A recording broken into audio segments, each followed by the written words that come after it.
Hello, guys. Welcome back. It's me again. It's just me today.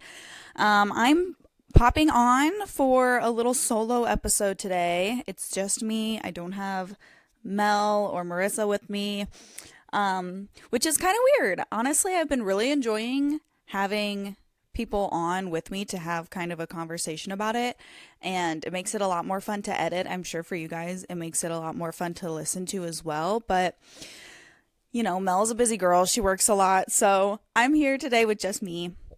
And, it's going to be like the good old days when it was just me talking to myself. And, hopefully some of you guys will want to listen. So I'm here on my morning off and just figured I'd jump on for a little bit, talk to you guys a little bit about the horses and some updates. And honestly, we haven't really had a lot going on.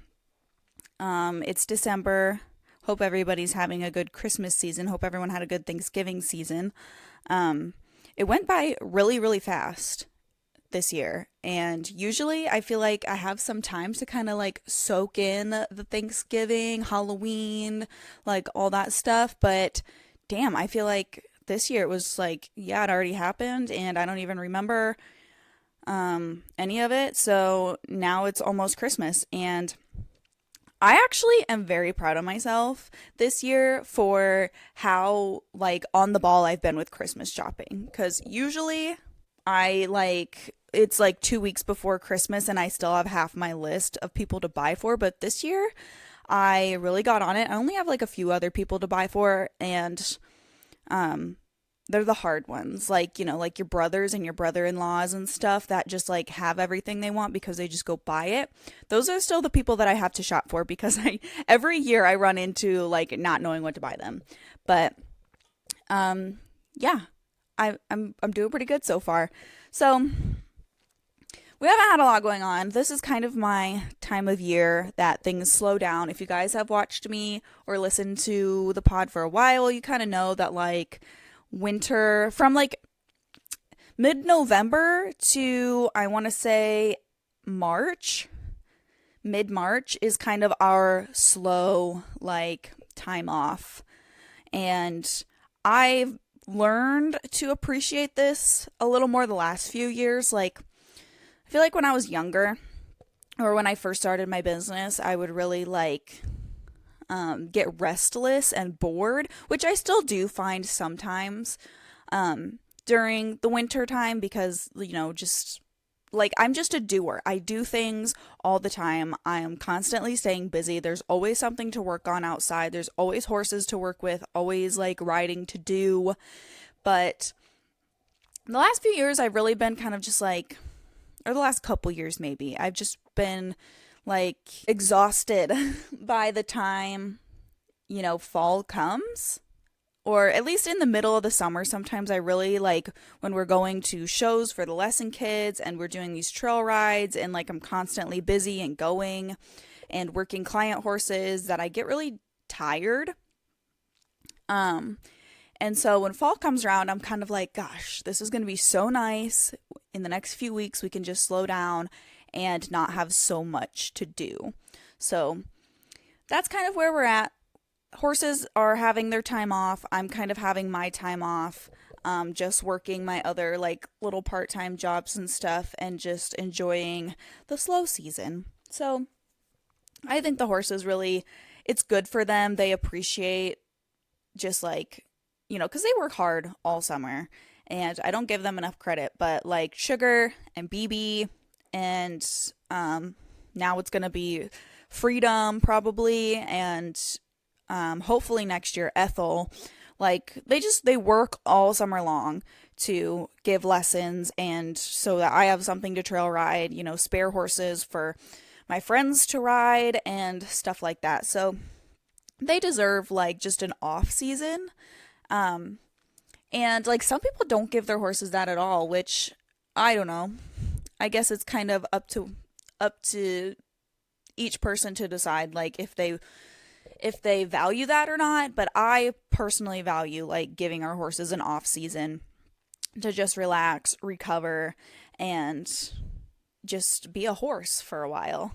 But some people like show all winter long, or maybe only have like a couple month break, which I'm sure is nice. And I'm sure if you're winning a lot of money on it, doing it, then it's probably worth it. But yeah, my horses are too woolly and shaggy to be doing any showing. Because like I actually have seen some shows advertised lately that I've thought about, but then I remember like most of them are inside like a big heated building. Of course, it would be miserable to show outside, but I'm like, yeah, I don't even think we could do that because it would be too hot in there for my horses.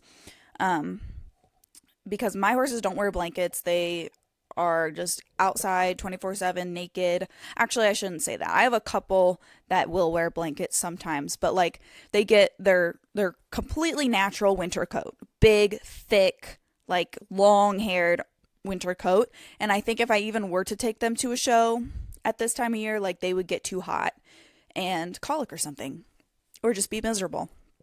So it's not even really an option, unless there's like a non-heated arena, which sucks for me. I don't want to ride in a not heated arena. I hate the cold. Personally, I hate the cold. I don't know. I don't know how there's people out there that like winter. Um, but some people just love the snow. They love the winter cold, but I'm just not a winter girly. I really like fall. Spring is like okay, but it's so muddy that it's hard to enjoy spring too. And I hate being cold. Like I hate being uncomfortable. I hate my fingers getting cold, my face getting cold. Like it seems like it's windier in the winter a lot too, which makes it worse. I hate the waters freezing up. I hate the ice. Um, yeah, I just like honestly hate everything about it. I could see myself, I guess, liking winter if I was, kind of a city girl, or I just lived in town and I didn't have animals or livestock to like take care of.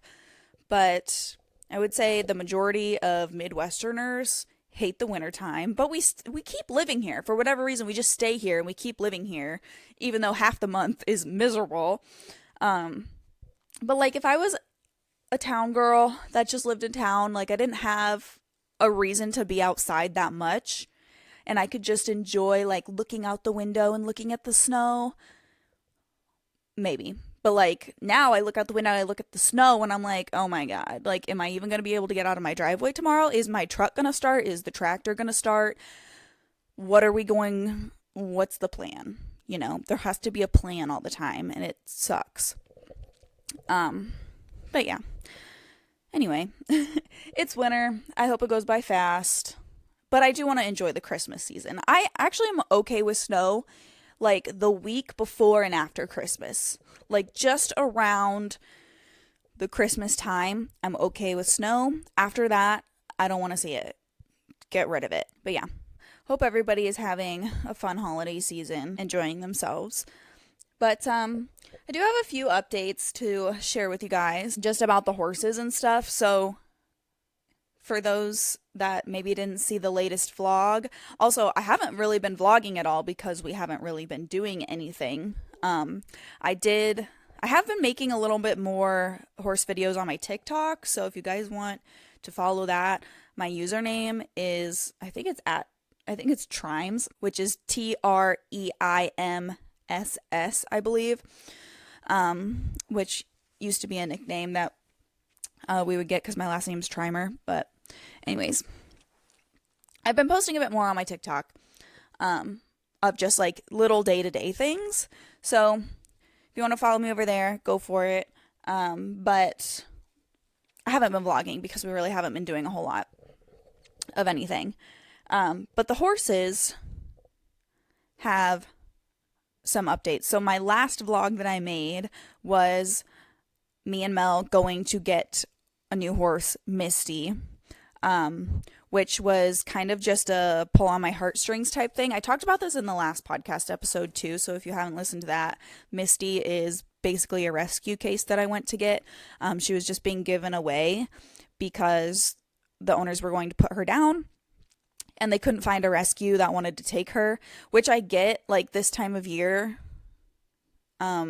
Rescues don't really want to take on more animals with feed and everything like that. They survive mainly off of donations, but at the same time, I'm kind of like, well, you're a rescue. Like, this perfectly healthy young horse is going to be put down, and you're just like turning it away. Like, I don't get it. But Misty is about 8 years old, and she's a really, really sweet horse. She looks a lot like Sugar. And she's a great size. She's got a really nice personality. Like, she doesn't have a mean bone in her body. So I'm excited to have her here, but she was being given away because they were going to put her down. And I don't even think I explained in the last podcast episode why me and Mel got to talking and totally just like started talking about something else. But Misty has had some teeth issues. So I picked her up, and the owners were going to put her down because they just had all kinds of issues with her teeth and just like injuries and stuff, and she's not sound, and I don't know what about her teeth like just got so messed up, but she had like a big huge infection under her jaw because her teeth were all like mangled together like the roots. So she had to she spent a bunch of money. She took her to an equine hospital here in Iowa because it was serious enough that they referred her there. And she had this big, ginormous pocket of infection in her teeth, and they took some x-rays and stuff and just found that like her teeth were all mangled together, and she was going to need surgery to fix them. Otherwise, she was just going to keep having issues with her teeth. She had to get them floated all the time because like she just had super, super poor quality teeth. And I guess the vets that she used told her that like Misty has the teeth of like a 20-year-old horse, but she's only 8. And the owner actually, her family bred the horse, so she knows exactly how old she is. Like, factually knows how old she is. She was there the day she was born, so I didn't feel like she was lying to me about her age at all. But Misty just has horrible teeth issues. So she was going to either surrender her to a rescue or put her down if she couldn't find placement for her because she can't afford to have the surgery done. And then she has been having some lameness issues. So like when I picked her up, I noticed it too, that she has some weird, like almost looks like waddling in the back end.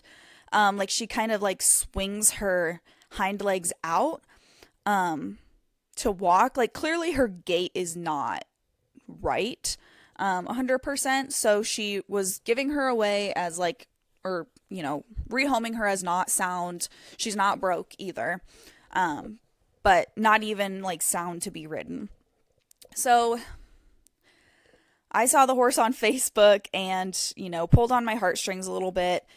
I figured if she's free of cost, my cost will be getting the work done on her to hopefully, even if we're just able to make her pasture pet sound, like you don't come across horses that are at a great age and have such a great personality very often.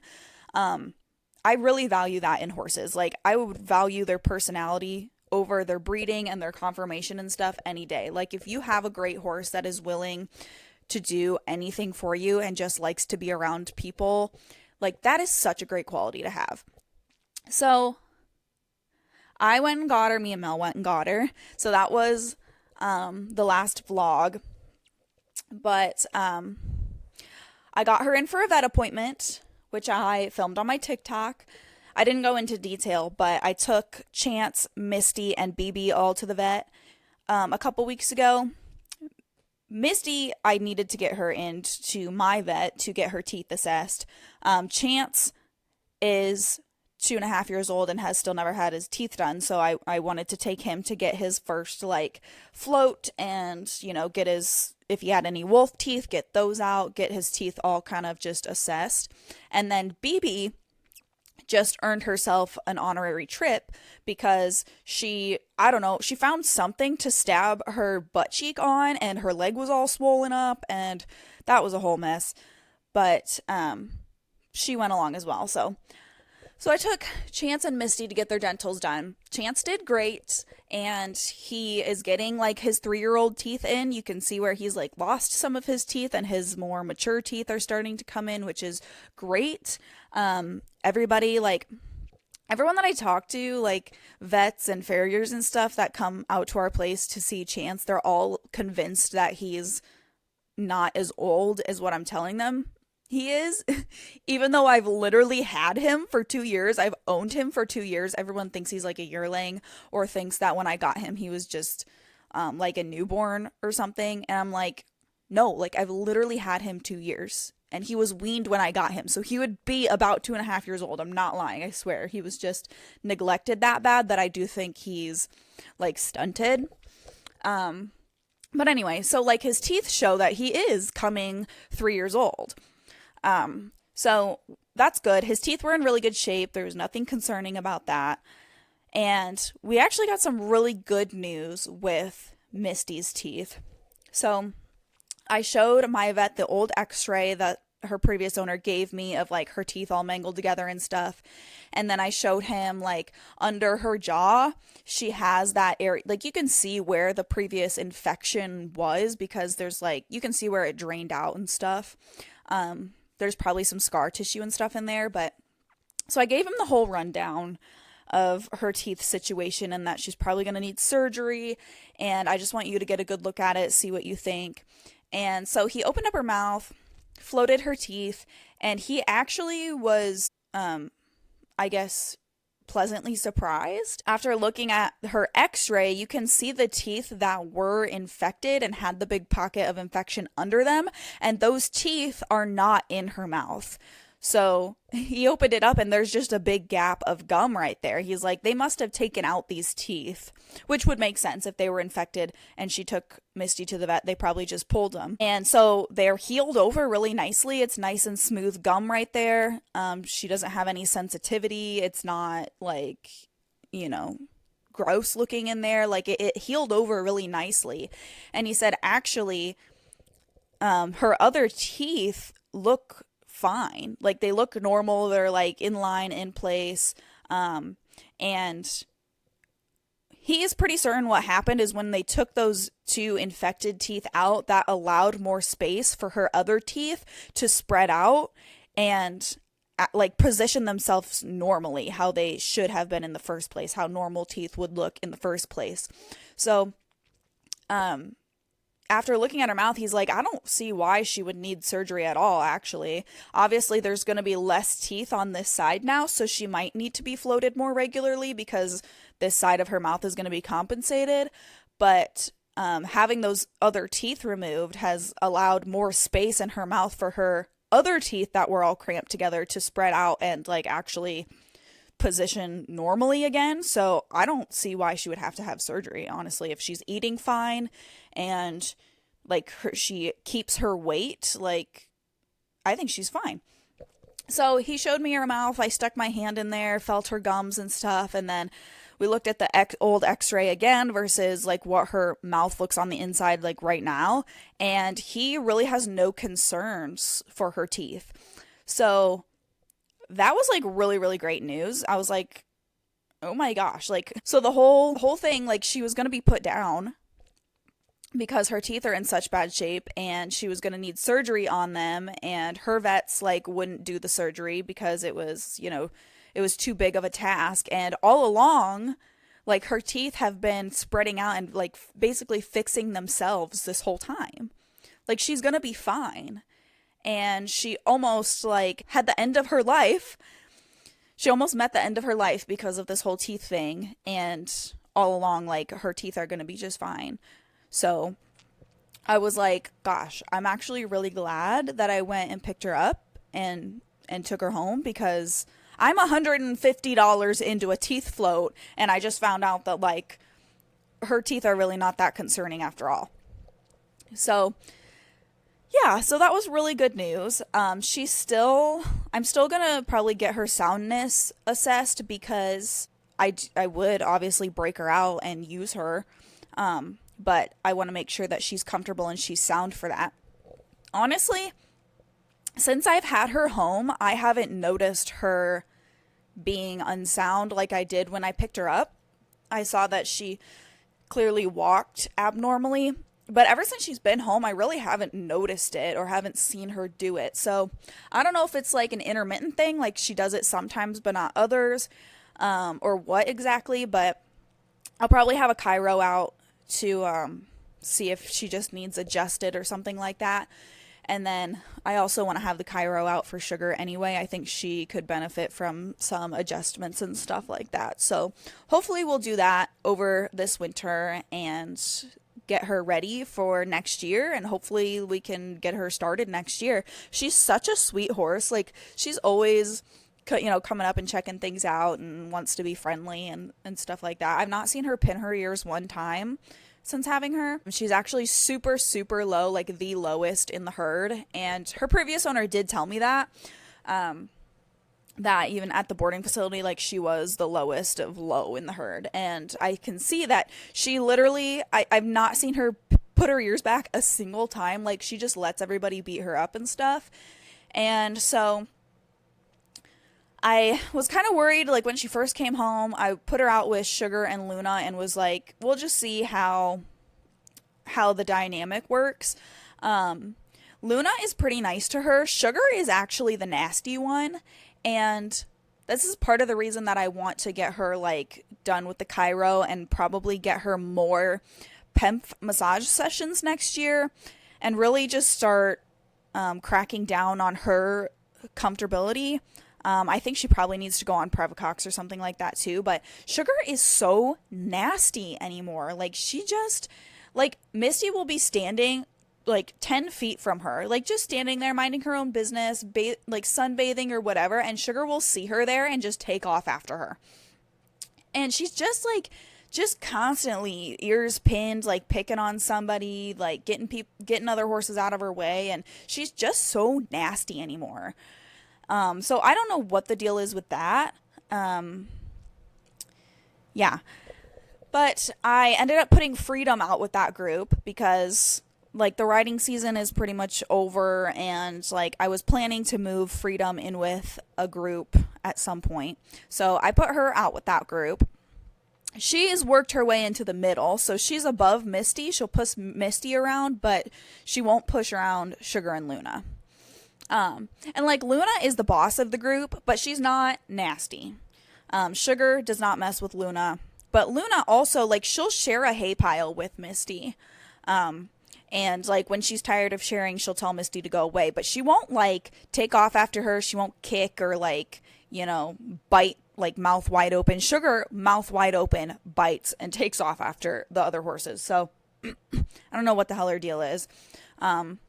But Luna doesn't really. Like, she wants everyone to know that she's the boss and that she's in charge, but she's not going to, like, beat anyone up. So that's been a little concerning, but those last couple weeks, as Misty's been here longer, I feel like she's working herself into the group and becoming more likable and stuff. So if something were to go seriously wrong, I'll pull her out of that group, but I think it's getting better the longer that she's here. And she did get out once. I don't know why or how, but she, like, I saw, this was on my TikTok too. She was, like, way out behind the timber in the cornfield, and I saw her there and was like, what the heck? So I went out and got her, and she just, like, completely mangled up the hot wire fence. I have 4 strands of hot wire back there. Or 4 strands of wire. 2 of them are hot. And she just, like, literally climbed herself through it. I don't know if it wasn't working or if she did get shocked and just went through it anyways. But that was on my TikTok. And actually, like, one of the family members of her previous owner, I knew her previous owner, like, kind of, not well, but, like, I knew her somewhat. And so I know some of her family too. So one of her family members messaged me and was like, hey, I saw your TikTok about Misty getting out, and basically said, like, at the previous home she got out a lot, which her previous owner didn't mention to me, but she was like, yeah, she would get out fairly often, and she would, like, just go under the top wire, and if the bottom wire wasn't hot, she'd basically just sandwich herself through it and get out pretty often. And so I was like, oh, well, that's good information to have. So right now I have them closed in the dry lot. She can't go out to the timber, which was really random. It was just like one random day. You know, I've had her now for a couple months, and just like just that one day, she decided to go through the wire. Even though they had a round bale and everything. So I don't know what got into her that day. She was like, I want some grass and I'm over this. So yeah. But speaking of my TikToks, I don't know why I posted a TikTok of me putting Freedom out with the herd, which went really crazy. Like, out of anything that I post on TikTok, that was the one I least expected to do really well, but it currently has like, it has 55,000 views. I don't know why like TikTok decided to push that one, but it did. And that had brought a lot of non-horse people to my page. And when I tell you, everyone is just mad in the comments. Like, all of these non-horse people are in my comments complaining and are upset about my horses being in mud.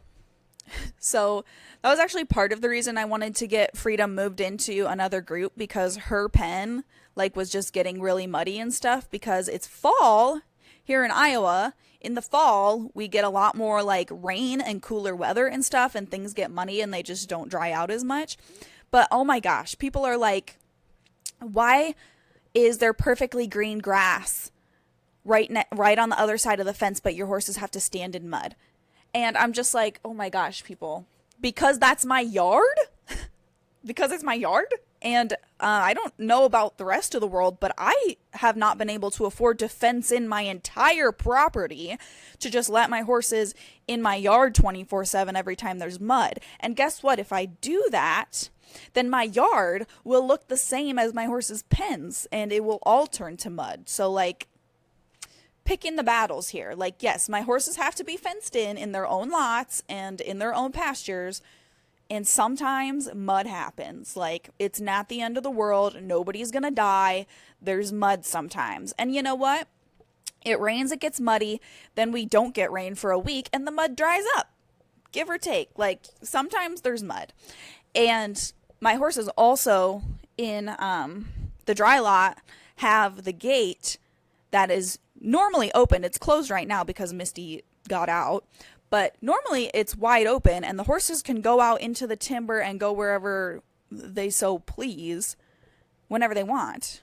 So, yeah, it gets muddy around the round bales because that's where they stand and stomp like over and over and over again. And it gets muddy in those areas, which is why I try to move the round bale around every time I put a new one in. I try not to put it in the same spot over and over again, because then one spot will just turn into a mud hole. But yeah, people are just being very judgmental about my horses having access to mud. So it is what it is. I'm just like, obviously these people are not horse people. And even some people are saying that in the comments, like, I'm not a horse person, but I am a dog person, and I know that dogs don't like to be in mud. I'm just like, oh my gosh, like, horses are livestock. They live outside. They are built to live outside, just like, you know, cows and sheep and goats or whatever. Mud is not going to kill them. Sure, it's inconvenient. Sure, would I love it to be drier than it is? Yes, but like, everyone's going to survive. They're all going to survive. They're not miserable. If they want to lay down, they can go away from the bale and find a dry spot to lay down. And they do. So, it's fine. Where was I going with that? There's something else I was going to say with that, and I don't remember what it was now. But eventually, I do want to get rock and stuff to put in all of the small dry lot pens, like for my training horses, and to put out in the dry lots to make everything raised up a little bit more, and it won't get so muddy. But like, that's all money that I don't have at the moment, so it's just gonna have to wait. And improvements will be made, and hopefully there won't be so much mud. Oh, somebody asked how I deal with thrush having so much mud during these times of year. And honestly, I'll be totally honest with you guys, this is one of those like we listen and we don't judge moments. I just don't deal with it. Um, and truthfully, I don't know. I don't know if my horses even have thrush. Like, Sugar will get thrush once in a while, and I keep better track of her feet because she just has bad feet. And, like, she's my lesson horse, so we're, getting her out, picking her feet more often. The lesson kids are picking her feet, whatever. And she gets thrush sometimes, but honestly, none of my horses ever get thrush bad enough that it's, like, concerning to me. Um, Yeah, they just don't. Like, they get a little bit of thrush in there up by their frog. If it's like really stinky and really smelly and really black, I'll put some thrush buster or like some copper tox on it. But otherwise, like a little bit of thrush is not killing them. It happens sometimes. It happens with the moisture. Um, and like this time of year when the horses are all off, they're all just out in their pastures. I'm not really bothering them much. Like I get them out when they need their feet trimmed. I don't even really check their feet. Like they're I just leave their feet alone, and sometimes I think that that's better for horses to just let them be more natural, let their feet build up some resistance, let their feet harden. Um and when we're constantly like keeping our horses trimmed on a 4 week cycle or whatever, and we're preventing all this stuff, and they have shoes on 24/7, I feel like their feet are just not very tolerant of anything or any changes. But when they live a little bit more naturally, they get left alone a little bit more, they do just fine. Like I've never had, I don't have abscesses almost ever. I don't know that any of my horses have had an abscess, honestly. Chance, I guess. Chance did a couple years ago. Um, but otherwise, I never deal with abscesses. I never have problems with my horse's feet. Um, and as far as the thrush, like, I just leave it alone. Like, I only really assess it if it's super, super bad, which is like never. So, I don't know. Some horses are more prone to it. Like I said, I guess if you have a really, really thrush prone horse that gets it super severely, you'd have to keep a better eye on it, but none of my horses do. So, I've been building a shed. So the horses out back, Melanie's horses, where my other boarder's horses used to be, that lot has like just never had a building back there. Anything for shelter has always been like those carport type tents that go up and you can take them back down, or just something like that. So I finally saved up some money. I found a guy selling used telephone poles on Facebook Marketplace very locally. So I went and bought a few, and I have slowly been building a loafing shed by myself. The last couple months, it's taken time. Like, I gotta take time. With each paycheck, I go buy some lumber, some hardware, whatever. And I've just slowly been building it back there, and it's almost done. But it's got three sides and everything. Like, it's basically acting as a wind block for them. But we haven't had that severe of weather yet, so like they're doing fine. And we really don't get that severe of weather here in Iowa until like January, February. So hopefully the next time I get paid, I will go buy the rest of the lumber to finish the roof. But I've been building it all myself. It's been a nice learning experience. I'm pretty proud of how it's turned out. It looks really good, I think. It's not perfect. I did make a few mistakes, but nothing like detrimental. I think it's still like gonna be fine in the end. So I'm excited to get that done. I am putting together a video on it. So that will probably be my next like vlog type video, is when I get it done. And I've just been filming myself, like little 24-year-old me building this building by myself. And it's been a process, but yeah, it'll be done here soon. And then this week, actually, we got like a couple 50-degree days this week, which was really crazy, not very common. But I have one of those Shelter Logic gate shelters. If you know what I'm talking about, they're like they're like these roofs that are just like canvas roofs, and you set them on top of gates. So it's like a portable, non-permanent shelter. But I bought one a few years ago, and I've had it. It's been up for 2 years now. So I basically had to do no maintenance on it. It hasn't moved. It's held up really well here. Um, but I noticed this summer that it was starting to lean. Like the gates were just kind of starting to lean to the left a little bit. And it's kind of been on my to-do list to fix it and get it upright again, because last year when we got one snowstorm, it piled a lot of snow on the top. I actually went out there and like used a rake and just kind of pulled all the snow off, because I have seen pictures of those Shelter Logic shelters that like they collapse under the weight of snow.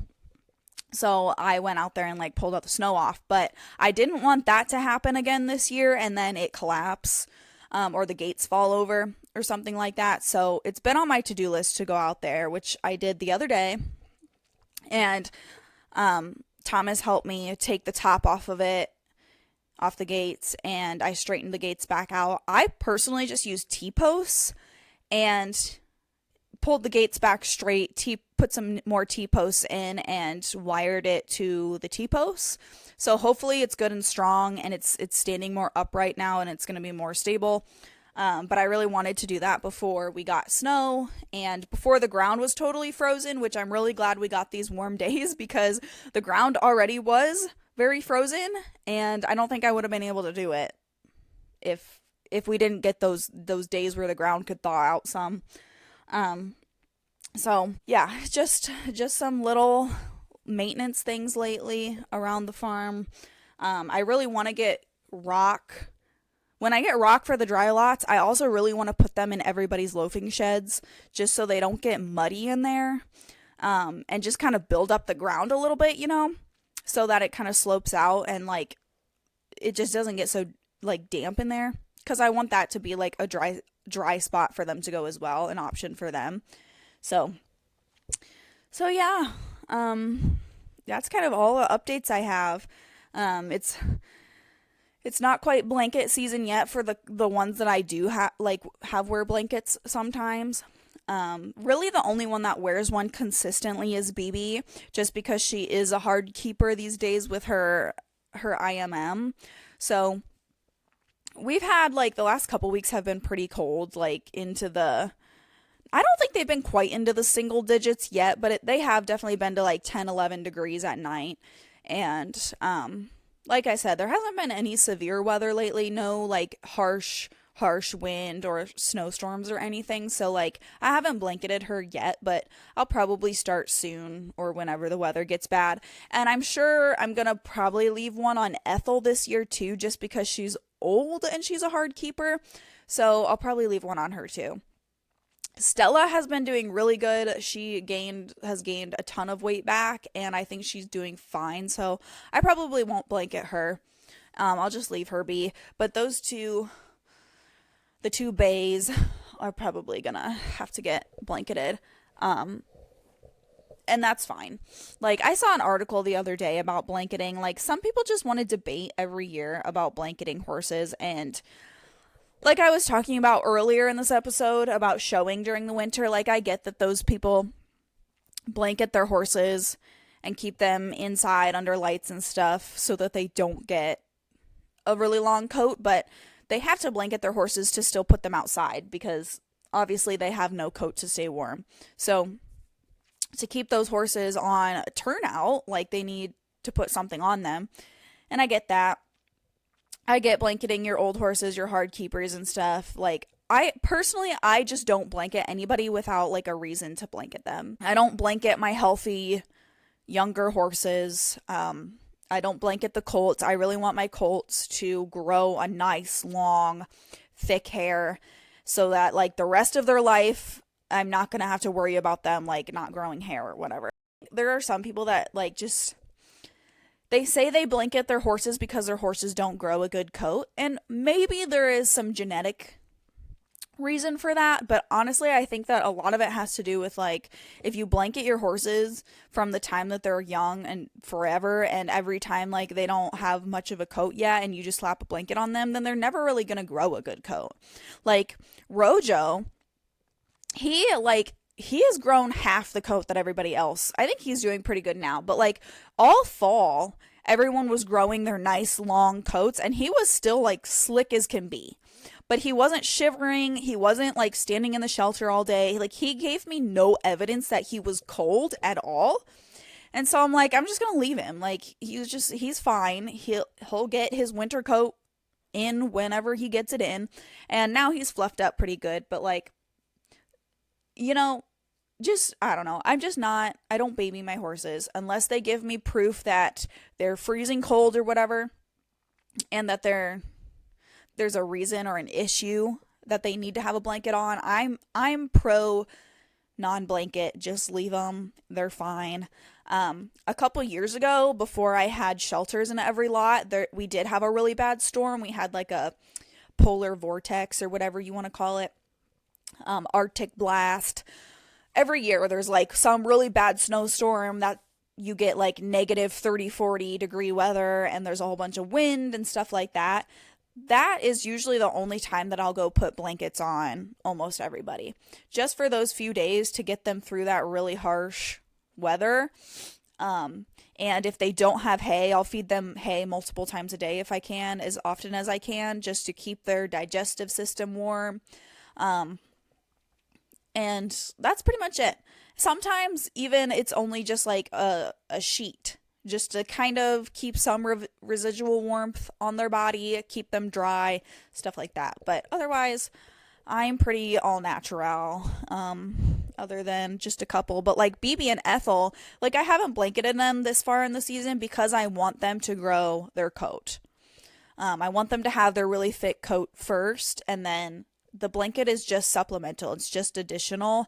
But I don't have to worry about certain days. Like, if BB shreds her blanket and rips it, like, and I have to get a new one, she's going to have to go without a blanket for, however long that is. I don't want to have to worry about her not having hair. If like I can't blanket her. Me and Melanie have been talking a little bit lately. We talked a little bit about it in the last episode of starting a homesteading podcast. And honestly, I really like the idea. I haven't talked to her too much about it since then, but I don't know. I'm just really in like my homesteading era. And since like I've done a lot of work here at home on the property and like making it a really livable space, I really just want to like hone in on like having a bigger garden next year. I want to have a bigger garden. I really want to can things.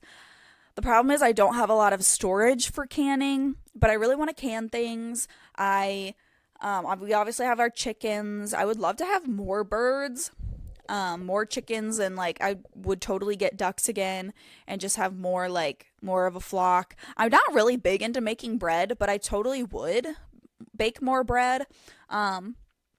Just do more like homesteading type content. And Mel is super big into wanting to start her homestead as well, since they just bought their property. So I don't know. I'm kind of leaning towards it for next year, and I have no idea what a name would be on it or anything like that, but I'd love to talk more about like our generation getting back to simpler living, how our grandparents and our great grandparents used to do, and appreciating that more. And like, I just think more people are trying to get back to that simpler, like almost healthier life, like with their food and with their products and this how they live, the lifestyle, I guess, the simpler lifestyle of raising animals and just having a slower, more organic home. So I don't know. We'll think about it, and let me know if any of you guys would be interested or would listen to something like that, because it's kind of just like a lost art. And like me and Mel, neither one of us grew up that way. Like, I did a little bit. Both my families had like gardens and stuff, but nobody had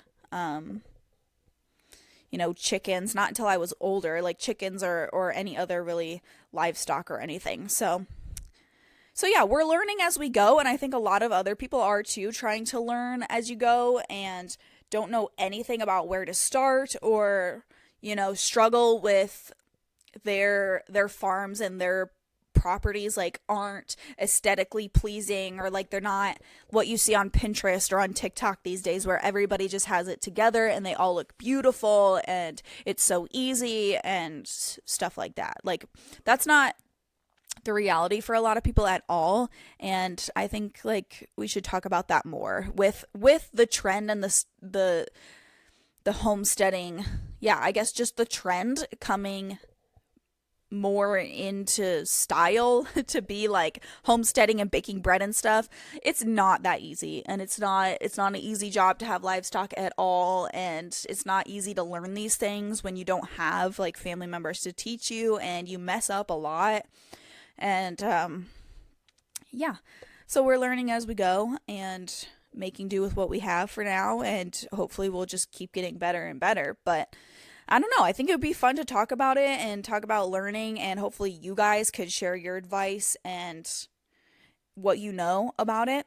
So let me know if that's something you guys would be interested in. If you made it this far, thank you for listening to me talk for this long. It's hard to talk for this long. Like, my voice is getting tired. So I'm going to let you guys go. Give your horses some scratches for me. Bake them something for Christmas. Make them some homemade treats or something. And I will see you guys in the next episode. Bye.